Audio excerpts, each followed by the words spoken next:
그날 저는 소중한 결혼 반지를 팔게 되었습니다. 남편이 저에게 선물해준 남편과 저의 이니셜이 새겨진 하나밖에 없는 반지였죠. 동시에 저에게 남은 남편의 마지막 유산이기도 했습니다. 그럼에도 불구하고 반지를 팔 수밖에 없었던 건 제가 지금 아주 절박한 상황에 처했기 때문이었습니다. 반지를 판 금액을 확인하고 저는 곧바로 높은 승소율로 유명하다는 대형 로펌을 찾았습니다. 접수처에서 제 이름을 확인한 직원이 차분한 목소리로 안내해 주더군요. 김은혜님, 예약하신 상담 시간이 되셨습니다. 이쪽으로 안내해 드릴게요. 저는 깊은 한숨을 내쉬며 직원의 뒤를 따라 변호사 상담실로 향했고, 이윽고 30대 중후반쯤 되어 보이는 깔끔한 정장 차림의 담당 변호사분을 만날 수 있었죠. 안녕하세요. 담당 변호사 송기현입니다. 편하게 말씀해 주세요. 떨리는 손으로 변호사님의 명함을 받았고 자리에 앉아 변호사님께 제가 당한 일에 대해 설명을 시작했을 때였습니다. 뭔가 기분이 이상한 겁니다. 제 담당 변호사님이 제가 설명하는 것을 듣고 있는 듯 하면서도 어딘가 멍한 표정이더군요. 제 말에 대답도 없고 메모를 하는 것도 아니었고 그저 저를 가만히 바라보는 것이었습니다. 처음엔 단순한 착각인가 싶었습니다.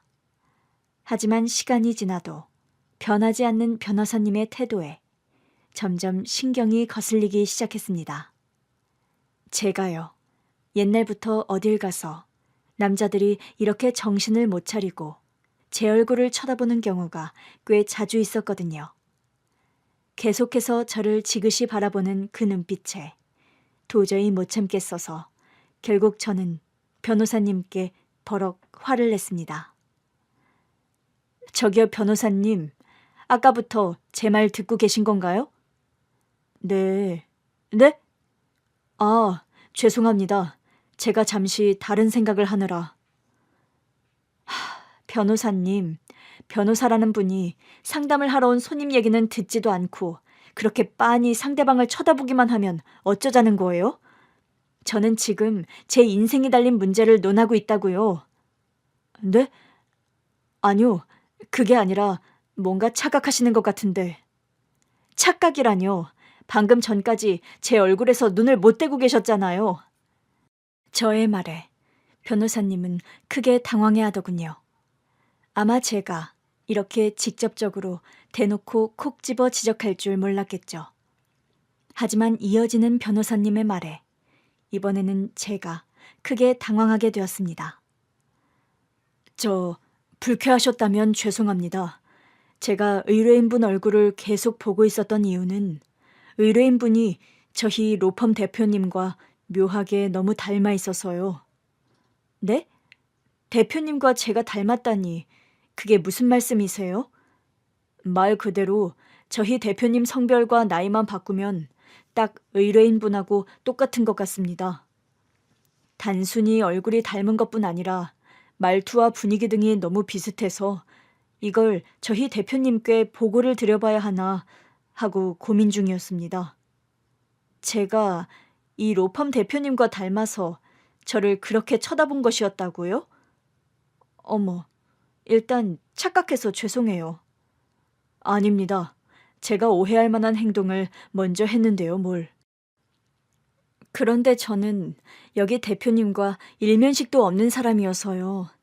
세상에 닮은 사람들은 많으니까 저도 그런 거겠죠. 아니요, 그런 닮은 느낌이 아니라 혹시 실례가 되지 않는다면 저희 대표님을 한 번만 뵈러 가시면 안 될까요? 제 담당 변호사는 이 로펌 회사의 대표님을 한번 만나달라고 계속 사정을 하더군요.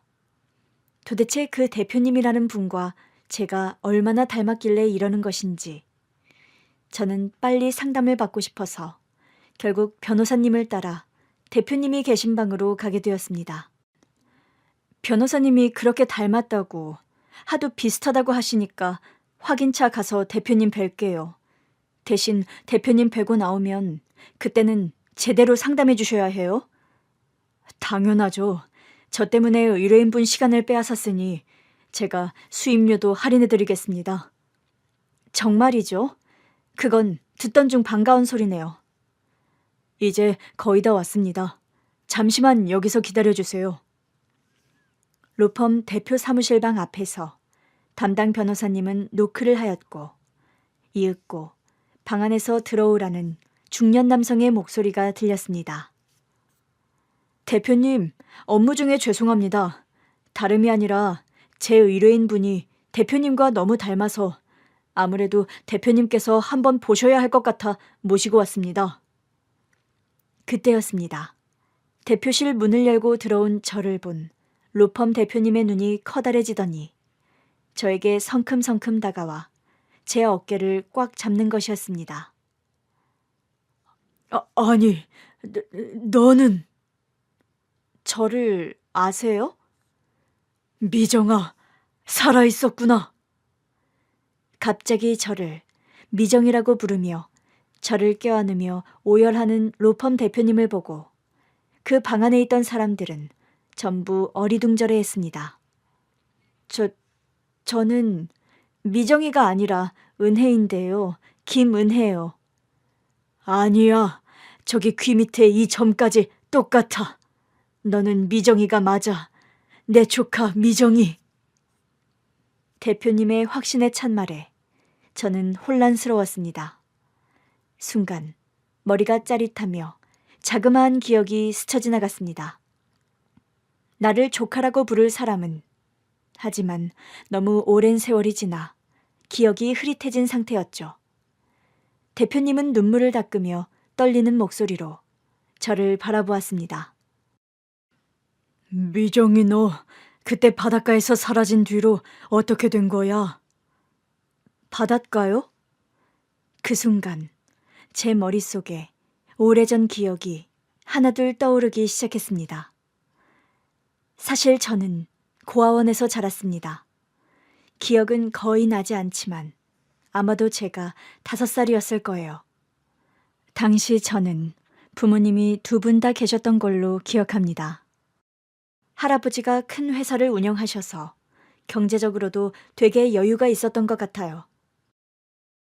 그날은 엄마 아빠와 큰아버지네 가족과 함께 여름 휴가로 바닷가에 가게 되었죠. 햇볕 뜨거운 줄을 모르고 모래사장에서 모래탑을 쌓으며 신나게 놀았고 시원한 파도에 발을 담그며 깔깔 웃었던 기억이 어렴풋하게 남아있습니다. 그렇게 한참을 놀던 저는 갑자기 닭꼬치가 먹고 싶어져서 부모님께 떼를 썼죠. 엄마, 나 닭꼬치 사줘. 얘는 우리 조금 있다 저녁 먹으러 갈 건데 지금 닭꼬치를 먹으면 어떻게 해. 그래, 미정아. 배고파도 조금만 참아. 나 지금 닭꼬치 되게 먹고 싶은데 배에서 꼬르륵 소리도 나. 계속 닭꼬치를 사달라고 조르는 저의 말에 큰아버지가 같이 닭꼬치를 사러 가준다고 하시더군요. 미정이, 그럼 큰아빠랑 얼른 다녀올까? 아유, 아니에요. 이 더운데 꼭 그렇게까지 안 해주셔도 돼요.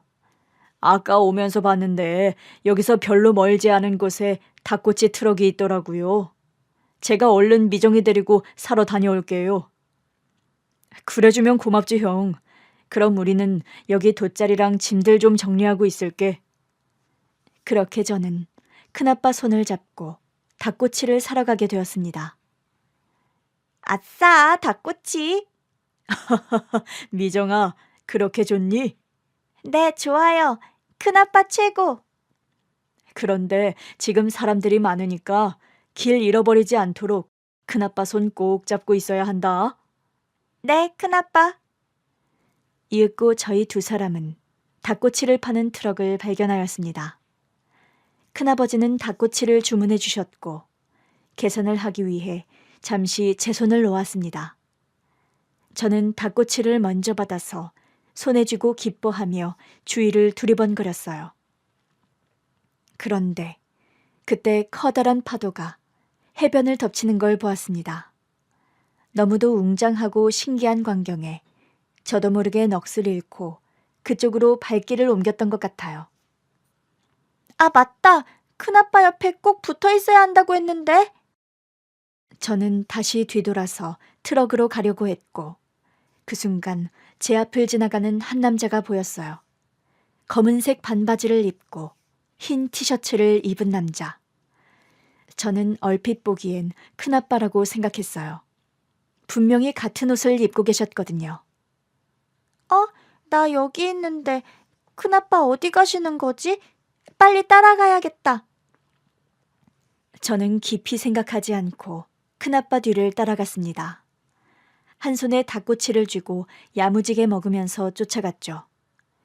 그런데 한참을 걷고 나서야 알았어요. 그 사람이 큰아빠가 아니라는 거려. 뭐지? 큰아빠가 아니잖아. 저는 뒤돌아서 다시 트럭이 있던 곳으로 가려고 했지만 주위에는 수많은 사람들이 북적이고 있었고 제가 왔던 방향이 어디였는지조차 알 수 없었습니다. 엄마, 아빠, 큰아빠! 저는 필사적으로 소리쳤어요.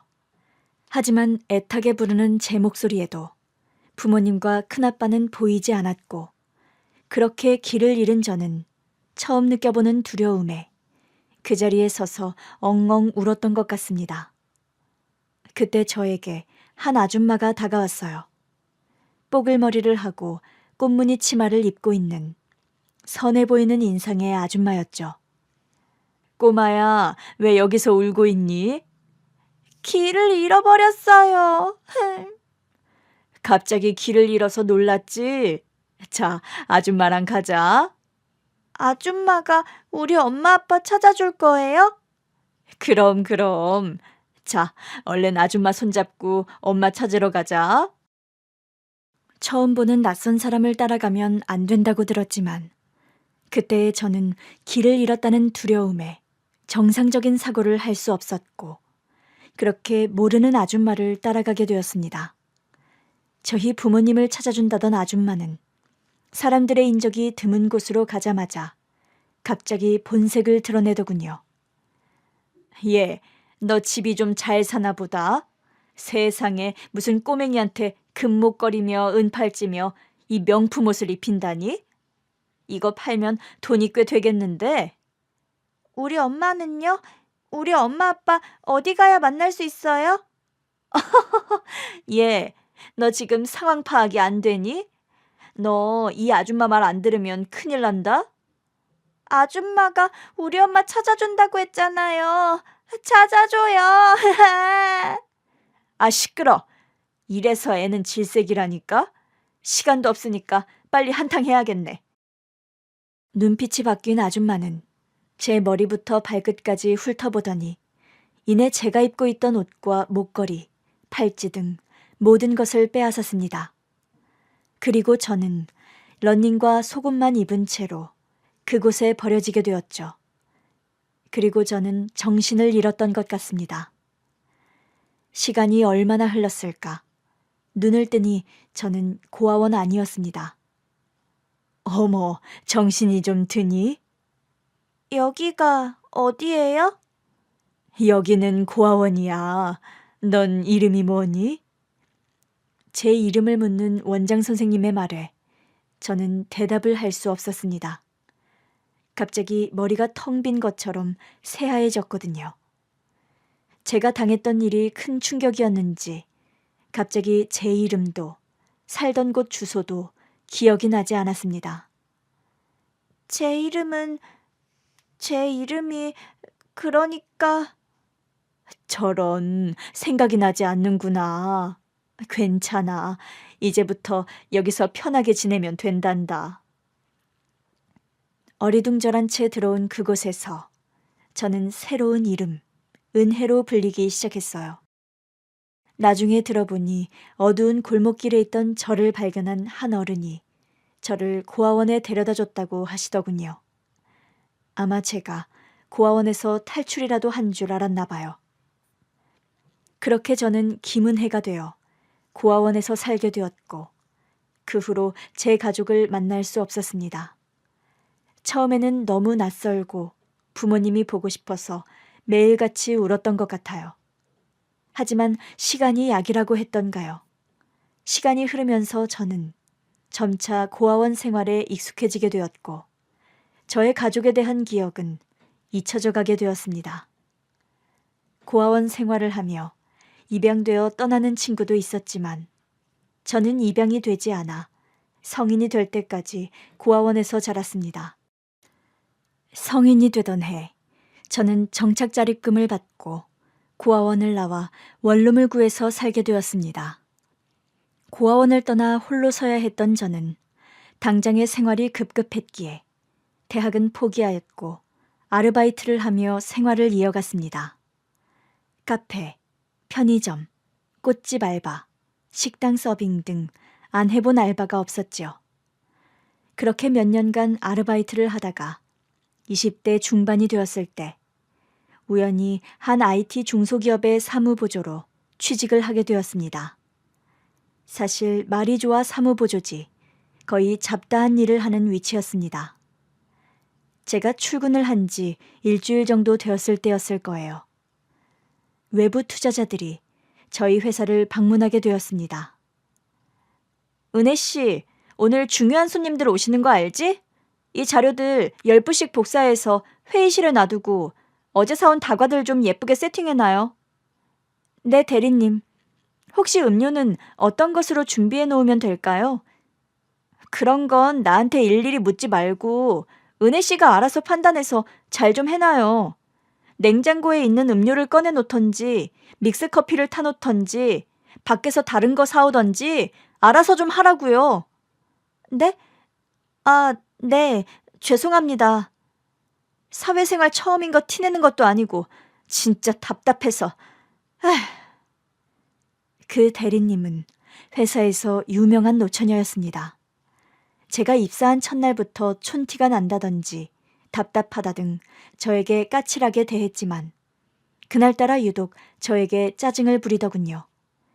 그런데 그때 회사 대표님이 그 모습을 보셨던 것 같아요. 중요한 손님이 오시는 걸 알면서 김 대리는 그런 식으로 일을 합니까? 대표님, 그게 아니라 김 대리는 이번에 작성한 보고서 내용이 너무 미비해서 결국 최 부장님이 전면 수정한 걸로 알고 있는데요. 아, 그건 제가 부족했습니다. 더 열심히 하겠습니다. 김 대리는 자질 부족 문제가 아니라 인성이 부족한 것 같네요.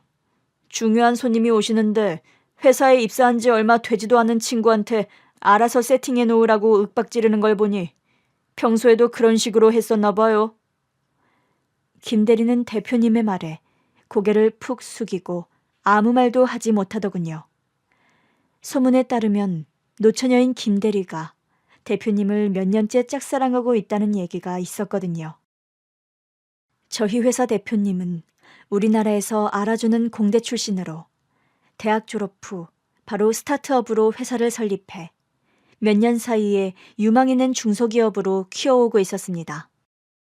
30대 초반의 나이에 외모도 잘생겨서 대표님을 흠모하는 여직원들이 많았지요. 그런 대표님께 면박을 들은 김 대리는 얼굴이 벌개져서 자리를 벗어나게 되었습니다. 은혜 씨라고 했죠? 손님들 음료는 제가 여기 밑에 있는 카페에서 사올 테니 신경 안 써도 돼요. 아, 대표님, 감사합니다. 뭘요? 그리고 다음부터는 저런 말 듣고 있지 말고 괴롭히는 사람 있으면 나에게 말해요. 잘생긴 얼굴로 저런 말을 하며 미소를 보이는데 어떻게 사랑에 빠지지 않게 될 수 있을까요? 그날부터 저도 대표님을 짝사랑하는 여직원 중 하나가 되고 말았죠. 다행히 그날 외부 투자자들의 회의는 성공적으로 마무리되었고 회사는 더욱 바빠지게 되었습니다. 시간이 흐르면서 저도 잡다한 일 외에 점점 다른 업무도 익혀가게 되었죠. 그리고 그날 이후로 회사 내에서 대표님과 제가 마주치는 일이 잦아졌습니다.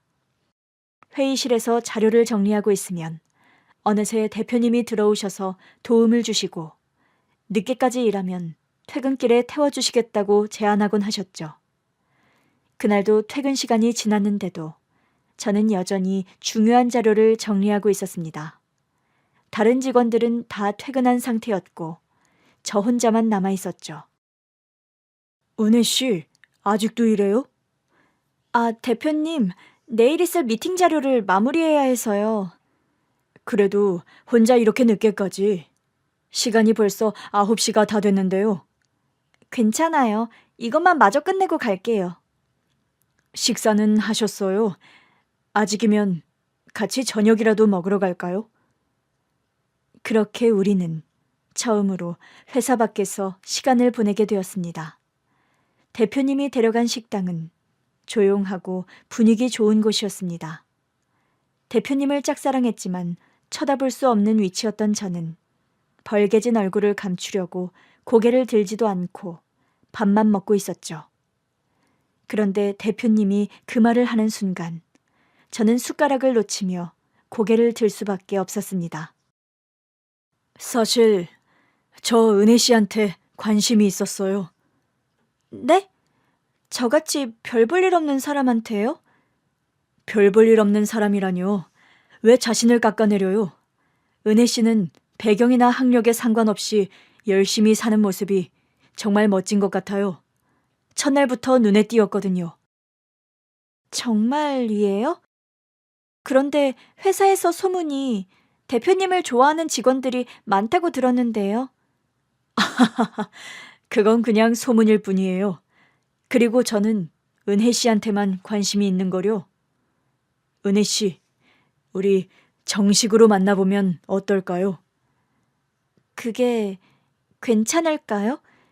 저는 좋긴 한데, 하지만 저는 고졸이고 고아원에서 자랐어요. 혹시 나중에 후회하실까봐. 그런 건 중요하지 않아요.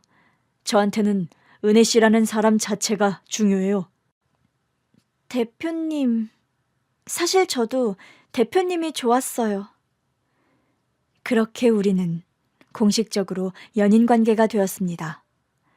회사에서는 비밀로 했지만 가끔씩 눈빛이 마주치면 서로 미소를 짓곤 했죠. 그리고 사귀기 시작한 지 1년이 되었을 때 저희는 결혼을 약속하게 되었습니다. 하지만 결혼 준비 과정이 순탄치만은 않았습니다. 남자친구의 어머니, 시어머니가 저를 극구 반대하셨거든요. 상철아, 네가 미쳤니? 고아 출신의 고졸인 여자랑 결혼을 한다고? 우리 집안 체면은 어떻게 하고? 엄마, 은혜는 정말 좋은 사람이에요. 한 번만 만나보세요. 분명 엄마도 좋아하실 거예요. 만날 필요도 없어. 우리 상철이는 명문대 나와서 대기업도 다니다가 자기 회사까지 차린 사람이야. 어떻게 그런 애랑 맞추려고 해? 제가 사랑하는 사람이에요. 만약 엄마가 반대하신다면 전 엄마의 축복 없이라도 은혜와 결혼할 겁니다. 대표님은 결코 뜻을 굽히지 않았고 결국 시어머니는 저를 한번 만나보기로 하셨습니다. 처음 시어머니를 뵐 때는 너무 긴장했지만 최대한 예의를 갖추고 진심을 전하려고 노력했습니다. 안녕하세요, 어머님. 처음 뵙겠습니다. 김은혜라고 합니다. 알아요. 고아라던데? 제 배경이 좋지 않아 많이 실망하셨을 텐데 그래도 이렇게 만나주셔서 감사합니다. 어머님, 저는 진심으로 상철 씨를 사랑하고 있고 부족하지만 평생 상철 씨를 위해 최선을 다하겠습니다. 본인이 생각해도 양심 없는 거 알죠? 어느 정도 급이 맞아야 결혼을 하지. 이건 무슨... 엄마, 이러지 않기로 했잖아요. 내가 속이 터져서 그런다. 내가 남편도 없이 너를 혼자 어떻게 키웠는데 이런 수준에 맞지도 않는 애를 신부감이라고 데려오니? 수준 같은 거 따지지 않고 그저 제가 행복해지는 길을 응원해 주시면 안 되는 거예요? 엄마가 계속 그런 식으로 나오면 저도 엄마랑 연 끊고 우리 둘이 알아서 결혼하고 살 겁니다. 아니, 얘가? 남편의 강경한 태도에 결국 시어머니는 두 손 두 발을 들게 되었고 우리는 마침내 결혼식을 올리게 되었습니다. 화려하지는 않았지만 가족과 친구들이 함께한 따뜻하고 의미 있는 결혼식이었습니다. 결혼식 날, 남편은 저를 위해 거금을 들여 특별히 고른 다이아몬드 반지를 선물해 주었습니다. 제가 부담스러우니 그냥 18K 금반지면 충분하다고 여러 번 말했음에도 그는 고집을 꺾지 않았습니다. 푸른빛을 띠는 영롱한 반지를 제 손에 끼워주며 남편이 그러더군요. 여보, 나랑 결혼해줘서 고마워. 당신이 내 아내가 되어줘서 정말 기뻐. 여보, 저도 정말 기뻐요. 저 최선을 다할게요. 우리 잘 살아봐요. 그렇게 남편과 결혼한 후 저는 전문적으로 남편의 사업을 돕기 시작했습니다. 회사 내에서 경영과 재무에 관한 지식을 적극적으로 배워나갔고 남편은 제가 배우고 성장하는 모든 순간을 진심으로 응원해 주었습니다. 은혜야, 너는 성격이 꼼꼼하고 차분해서 재무 쪽에 소질이 있는 것 같아. 그래서 말인데 우리 회사 재무팀을 맡아볼래? 저요? 제가 할 수 있을까요? 당연하지.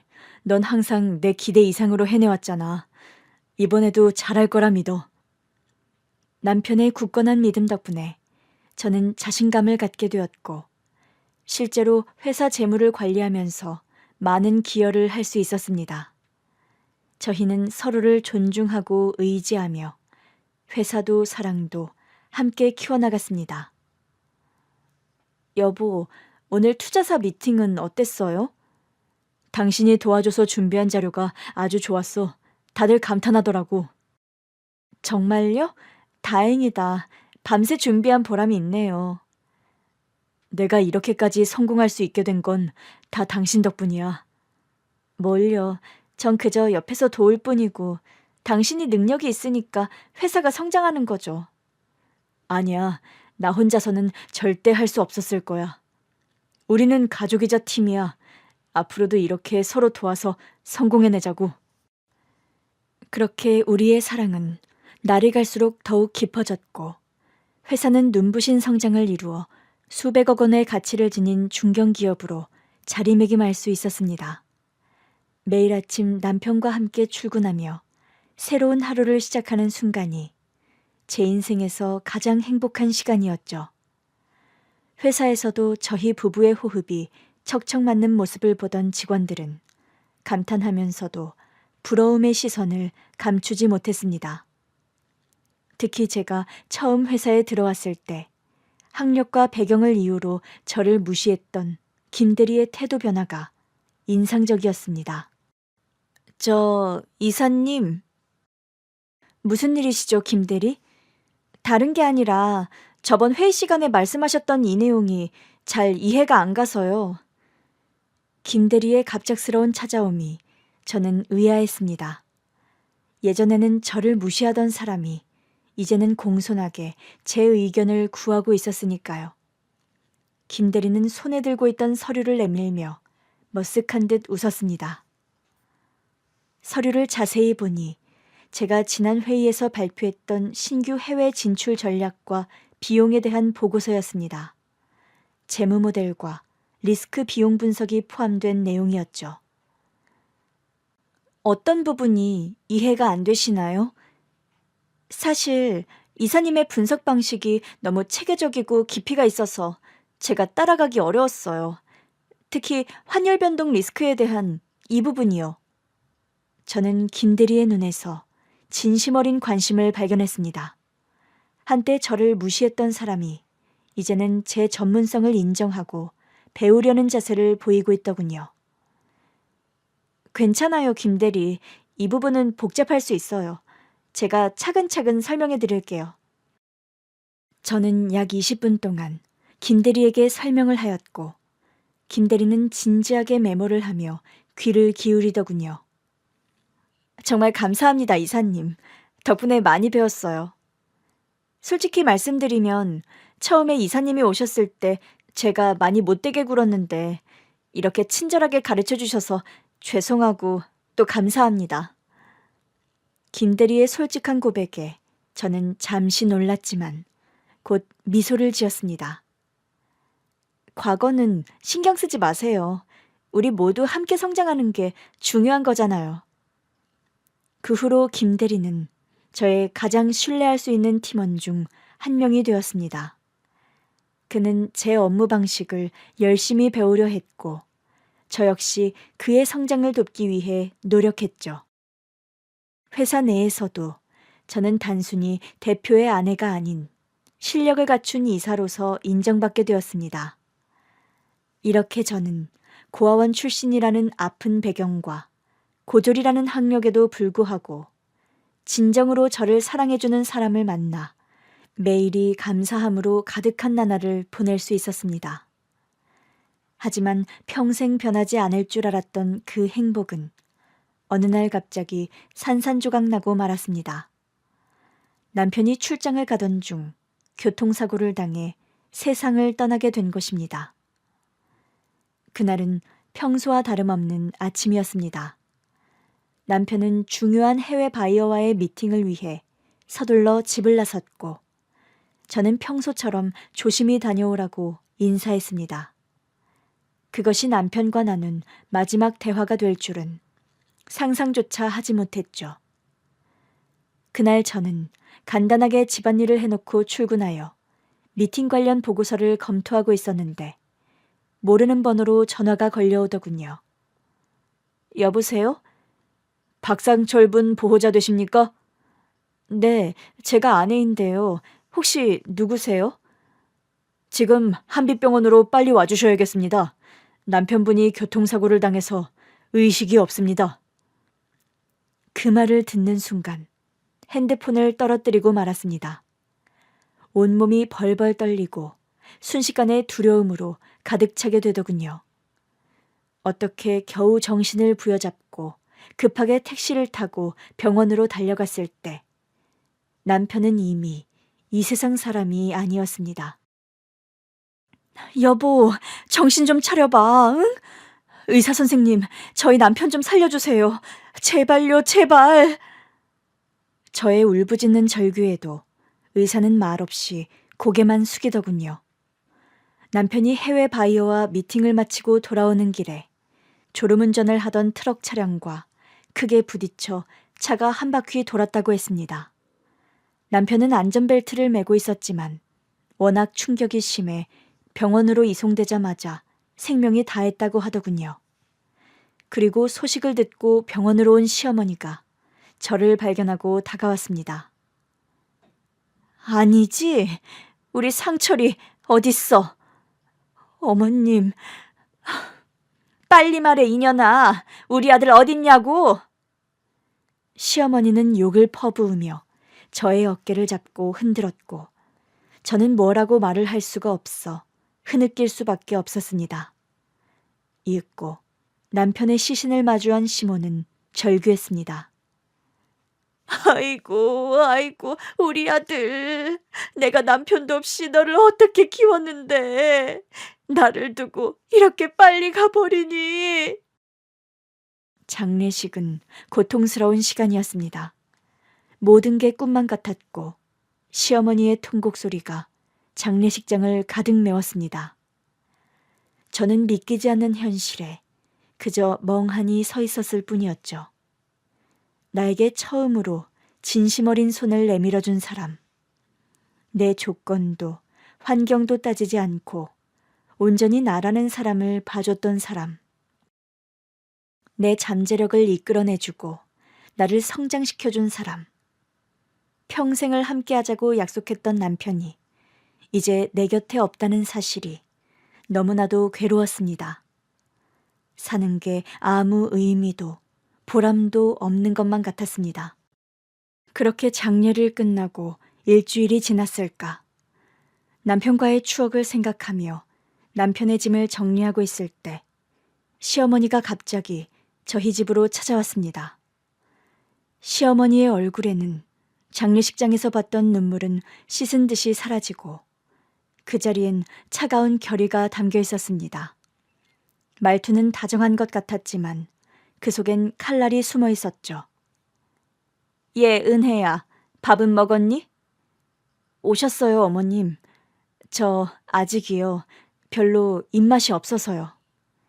그래, 그건 그렇고 우리 상철이 회사 문제는 어떻게 할 거니?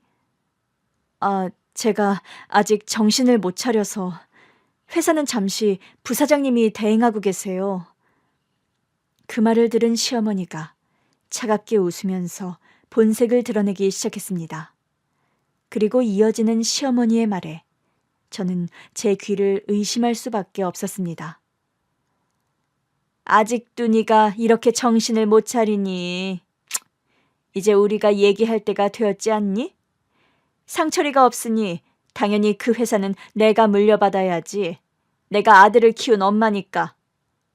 네? 어머니, 그게 무슨 말씀이세요? 저도 그 회사의 임원이고 남편과 함께 일궈온 회사잖아요. 법적으로도 배우자인 제가. 법? 무슨 법? 네가 뭔데 우리 아들의 회사를 가져가려고 해? 고작 몇 년 결혼했다고? 그리고 넌 뭐 했어? 그저 상철이 옆에서 잡다한 일 조금 도와준 것뿐이지. 어머니, 제가 상철 씨와 결혼한 지 비록 몇 년 되지는 않았지만 그동안 저 열심히 했어요. 그런데 갑자기 이러시면 네가 열심히 한 건 모르겠고 상황이 그렇다는 거다. 너희가 결혼한 지 10년은커녕 5년도 안 됐잖아? 그 정도면 법정에서도 재산분할 인정은 안 해줄 게다. 고로 우리 아들 회사는 내가 가져가는 게 맞는 것 아니니? 시어머니의 말은 칼날 같았습니다. 마치 오래전부터 준비했던 말처럼 매섭게 저를 몰아붙이셨죠. 남편이 죽은 지 얼마나 됐다고 갑자기 찾아와서는 저런 말을 하는 시어머니가 너무 어처구니가 없어서 저는 대꾸할 힘도 없었습니다. 시어머니는 집안을 훑어보고는 이 집이라도 안 빼앗는 걸 고마워하라며 소리치고 나가더군요. 그때는 저 말이 상식적으로 불가능한 일이니 그냥 해보는 말이겠지 생각하고 말았습니다. 그러나 다음 날 회사에 출근하자 분위기가 이상했습니다. 오랜만에 출근해서 그런지 뭔가 분위기가 어수선해 보이더군요. 그때 비서가 찾아왔습니다. 이사님, 회장님께서 오셨는데 이사회를 소집하셨습니다. 회장님이요? 네, 돌아가신 대표님의 어머님께서요. 아니, 갑자기 시어머니가 무슨 회장님? 무척 당황했지만 바로 이사회가 열리고 있는 회의장으로 갔습니다. 회의장에 들어서니 시어머니는 당당하게 대표 자리에 앉아 있었고 주변에는 낯선 변호사들이 둘러싸고 있더군요. 말뿐인 줄 알았던 시모의 욕심은 진심이었던 겁니다. 오늘 이 자리에서 고 박상철 대표의 뒤를 이어 제가 회장직을 맡게 되었음을 알립니다. 네? 어머님, 이게 무슨 짓이에요? 왔니? 마지막 인사는 하게 해주마. 보시다시피 김은혜 이사는 남편을 잃은 충격으로 정신이 나가 있어서 회사 업무를 볼 수 있는 상황이 아닙니다. 현재 상황으로 인한 심리적 충격을 고려해 당분간 휴직하도록 하겠습니다. 저는 시어머니의 말에 말문이 막혔습니다. 이사들 중 시어머니의 말에 찬성을 하는 사람도 일부 있었고 일부는 어리둥절해했죠. 하지만 이어서 시어머니가 서류들을 내보이자 그 누구도 반대하지 못했습니다. 알고 보니 남편이 초기 회사 설립 시 시어머니 명의로 일부 지분을 등록해 놓았던 것이었습니다. 물론 그 지분만으로는 시어머니가 회장이 될 만큼 대단한 부분이 아니었지만 시어머니는 남편의 장례식이 끝나자마자 재빠르게 달려들어 이미 남편 회사 주식의 상당 부분을 매수하였더군요. 비록 남편과의 결혼을 반대하긴 하셨지만 그래도 결혼 후 꾸준히 시어머니를 찾아뵈었고 또 남편을 도와 회사를 키워나가는 것을 보시곤 많이 누그러졌다고 생각했는데 이런 뒤통수를 맞다니 저는 너무나 어처구니가 없었습니다. 이렇게 눈 뜨고 코 베이는 것인가 싶었지만 현재 상황에서 제가 나서서 할 수 있는 게 없더군요. 남편의 회사를 빼앗기 위해 철저하게 준비를 한 시모 앞에서 아무런 준비가 되어 있지 않은 저는 일단 집으로 돌아올 수밖에 없었습니다. 집에 돌아와 혼란스러운 마음에 남편의 서재를 뒤지던 중이었습니다. 남편의 서랍 안에 처음 보는 작은 금고가 있더군요. 금고는 자물쇠로 잠겨 있었는데 비밀번호는 금방 풀 수 있었습니다. 남편과 제가 처음 사귀기로 한 날짜였던 겁니다. 금고를 열어보니 그 안에 회사 관련 중요 서류들이 있더군요. 그런데 그 중에 남편이 저에게 회사의 상당한 지분을 증여한다는 문서를 발견했습니다. 여보, 당신은 언젠가 이런 상황이 있을 줄 예상이라도 했던 거야? 나 정신 똑바로 차릴게. 그래서 꼭 당신 회사, 아니 우리 회사를 되찾을 거야. 남편이 저에게 남겨준 증여 문서가 분명히 이 싸움의 큰 열쇠가 되긴 할 거지만 이것만으로는 시어머니의 공격을 막기에 역부족이었습니다. 다음 날 회사에 들어가려 했지만 제 출입카드가 작동하지 않았고 경비원은 면목 없다는 표정으로 시어머니의 지시라며 저를 회사에 출입하지 못하게 하더군요. 그래서 저는 무거운 결심을 했습니다. 저의 4번째 손가락에서 빛나고 있는 결혼 반지를 바라보며 남편의 마지막 선물이자 우리 사랑의 증표였던 이 반지를 포기할 수밖에 없다는 생각이 들었습니다. 여보, 미안해요. 하지만 당신과 내가 함께 일궈온 회사를 지키기 위해서예요. 그렇게 저는 보석 감정을 전문적으로 하는 곳에 찾아가 결혼 반지를 팔게 되었고 반지를 판 돈을 가지고 국내 최고의 대형 로펌인 정의 법률사무소를 찾아가게 되었죠. 그리고 그곳에서 예상치도 못했던 큰아버지를 만나게 된 것이었습니다. 대표실 문이 열리는 순간 모든 것이 영화처럼 느려지는 듯 했습니다. 담당 변호사님과 함께 들어선 저를 보자마자 대표님의 표정이 놀라움에서 충격으로 그리고 믿을 수 없다는 표정으로 변했습니다. 그리고 갑자기 의자에서 벌떡 일어나 저에게 다가오셨죠. 미정아, 살아있었구나. 나랑 너희 부모님이 얼마나 널 찾았는지. 대표님은 서랍에서 낡은 가족사진 한 장을 꺼내 보여주셨습니다. 그곳에는 어린 제가 부모님과 함께 있었고 옆에는 지금 제 앞에 서 계신 대표님도 있었습니다. 가족여행 사진이었죠. 그 사진을 보자 희미했던 어린 시절 기억이 뚜렷해지면서 길을 잃고 강도를 당한 일과 그로 인해 잊고 있었던 제 이름이 생각났습니다. 아, 기억이 나요. 저는 그때 5살이었고 미정이라고 불렸었어요. 맞다, 미정아. 내가 그날 널 잃어버리지만 않았어도 나 때문에 네가... 아니에요, 큰아빠. 그건 큰아빠 잘못이 아닌거려. 제가 먼저 한눈을 팔았고 그리고 못된 어른을 만나서 그렇게 되었던 거예요. 그날 이후로 가족 모두가 네 생각으로 가슴이 찢어졌단다. 특히 네 엄마는 몇 년 동안 우울증에 시달렸어. 내가 조카를 잃어버린 삼촌이라고 모두가 나를 원망했지. 저는 힘이 빠져 무릎이 꺾이는 듯한 느낌으로 의자에 앉았습니다. 모든 기억이 물밀듯이 밀려왔습니다.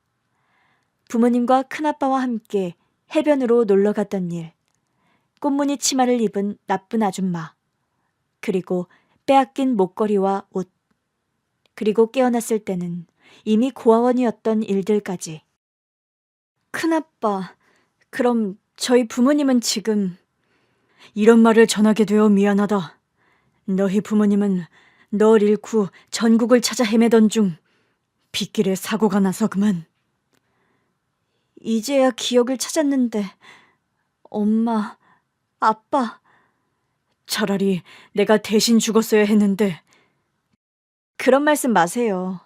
큰아빠 때문이 아닌 걸 하늘에서 엄마 아빠도 보고 아실 거예요. 그렇게 말해줘서 고맙구나. 그런데 미정아, 너 무슨 일이 있는 거야? 여긴 어떻게 오게 된 거니? 순간 저는 현실로 돌아왔습니다. 부모님이 돌아가셨다는 사실이 슬펐지만 반지를 판 돈을 꼭 쥐고 제가 여기 온 목적을 다시 생각했습니다.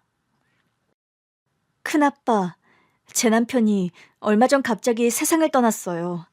그런데 시어머니가 남편과 제가 함께 일군 회사를 빼앗아 가려고 해요. 저는 시어머니의 횡포와 제가 겪은 일들을 모두 털어놓았습니다. 큰아버지의 표정은 점점 분노로 변해갔습니다. 그런 일이 있었다니. 미정아, 더는 걱정하지 마라. 오래전에 널 지키지 못했지만 이번에는 널 지킬 거다. 큰아빠, 저 두 분의 재회 중에 죄송합니다만 대표님, 김은혜 의뢰인, 아니 조카분의 케이스를 제가 맡아서 지금 바로 작업 시작하면 될까요? 아니, 이 사건은 내가 직접 맡겠네. 30년 법조계 경험을 모두 쏘아부어서라도 반드시 승소할 거야. 큰아버지의 단호한 목소리에 저는 처음으로 희망이 보이는 것 같았습니다. 송 변호사, 지금 당장 박상철 사장 관련 모든 자료를 수집해오게. 주주명부, 등기부 등본, 지분 변동 내역 모두 다. 그리고 그 시어머니의 자료도 전부 조사하게. 네, 대표님. 당장 시작하겠습니다. 미정아, 내 결혼 반지도 회사도 모든 권리를 되찾아 줄 테니 너무 걱정하지 말거라. 큰아빠, 감사합니다. 다음 날 아침, 큰아버지는 정장을 차려입고 저를 데리고 납골당으로 향했습니다. 차 안에서 우리는 많은 이야기를 나눴습니다.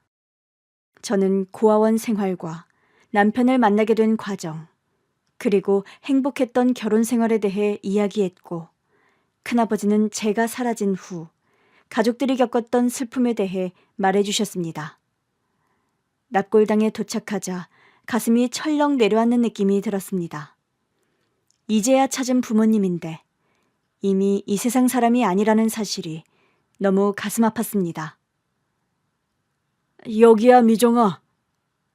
큰아버지는 깨끗하게 관리된 납골함 앞으로 저를 안내했습니다. 김준호, 이수연 부부라고 적힌 명패가 달려 있었습니다. 아빠, 엄마, 저도 모르게 눈물이 흘러내렸습니다. 뒤늦게 찾은 부모님인데 이렇게 차갑게 식은 납골함으로만 만나게 되다니 목이 메어 더 이상 말이 나오지 않았습니다. 준호와 수연이는 네가 없어진 후로 매일 너를 찾아다녔단다. 특히 수연이는 몇 년간 심한 우울증을 앓았어. 그러다가 10년쯤 지났을 때 비 오는 날 자동차 사고로. 그날도 너를 찾으러 가던 길이었어. 죄송해요. 제가 그날 닭꼬치만 안 먹겠다고 했어도. 아니야, 미정아. 그건 네 잘못이 아니야. 그리고 부모님이 떠난 건 슬픈 일이지만 이젠 네가 돌아왔잖니. 너희 부모님은 하늘에서 분명 기뻐하실 거야. 저는 눈물을 닦으며 부모님께 절을 올렸습니다. 너무 늦게 찾아와 죄송하다고, 이제부터는 자주 찾아뵙겠다고 마음속으로 약속했습니다. 그리고 시간이 흘러 시어머니가 소집한 임시 주주총회의 날이 왔습니다. 시어머니는 제게 남아있는 얼마 되지 않는 회사 지분이라도 완전히 빼앗아 자신의 입지를 굳히려 했던 것입니다. 제가 회의장에 나타나자 모든 시선이 저를 향했고 시어머니가 놀란 표정으로 저를 바라보았습니다. 잘들 계셨어요? 오랜만입니다. 뭐야, 너 여기 왜 왔니? 이건 이미 결정된 사안이야. 하지만 제 뒤로 큰아버지와 여러 명의 변호사들이 들어오자 시어머니의 표정이 눈에 띄게 굳더군요. 안녕하십니까.